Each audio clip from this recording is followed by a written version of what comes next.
और बताना चाहते सुप्रीम कोर्ट को भी और तमाम जुडिशरी को भी और तमाम पीडीएम वालों को भी, जो वकील है पीडीएम के, आप इमरान खान से पंगा लोगे तबाह कर हो जाओगे। अस्सलाम वालेकुम फ्रेंड्स, जैसा कि आप जानते हैं इमरान खान के जो भांजे हैं एहसानुल्लाह न्याज़ी, उन्होंने एक बहुत बड़ा जो है वो बयान दिया है। मेरी ज़ाती ओपिनियन को देखा जाए तो उनको इस तरह की जो है बयानबाजी नहीं देनी चाहिए थी। मैं हमेशा कहता हूँ कि आप लोग अपने इदारों की रिस्पेक्ट करके, उन्होंने जो है वो बयानबाजी ये की है, उनका ये कहना था कि जो भी शख्स है वो इमरान खान से पंगा लेगा, चाहे वो सुप्रीम कोर्ट है, चाहे वो पाकिस्तान की जुडिशरी है या इसके अलावा पीडीएम है या पीडीएम के वकील हैं, कोई भी है, अगर वो इमरान खान से पंगा लेगा तो वो तबाह हो जाएंगे। मेरे ख्याल में उसको जो है वो इस तरह की जो है वो बयानबाज़ी नहीं करनी चाहिए थी। मैं बारहा कहता हूँ, हमेशा कहता हूँ कि आप लोग जो है अपने इदारों की रिस्पेक्ट करें। अगर आप लोग ही अपने इदारों की रिस्पेक्ट नहीं करेंगे तो कौन करेगा? इस तरह की बिल्कुल भी जो है वो मैं इसकी मज़म्मत करता हूँ। चाहे मैं हमेशा कहता हूँ कि चाहे मुस्लिम लीग नून है, पीटीआई है या कोई भी पार्टी है, अगर वो लोग अपने इदारों की रिस्पेक्ट नहीं करेंगे तो कौन करेगा?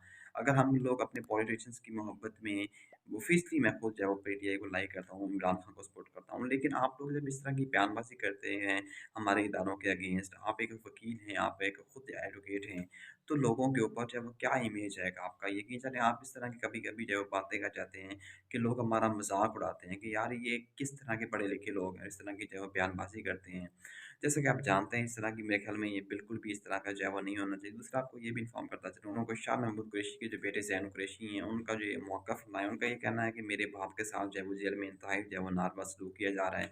उनके साथ जो है इंतहाई ज़्यादा जो है वो सख्ती की जा रही है। तो जैसा कि आप जानते हैं फिर ज़ाहिर-सी बात है, अगर आप लोग इतनी बड़ी कुर्बानियाँ देने जा रहे हैं, अगर आप लोगों के अंदर इतना पैशन है, इतना मोटिवेट, अगर आप लोग ये समझते हैं कि पीटीआई के लिए इतनी बड़ी कुर्बानी देने के लिए जा रहे हैं, फिर डेफ़िनिटली ये मुश्किलात, ये परेशानियाँ आपको फ़ेस करना पड़ेंगी।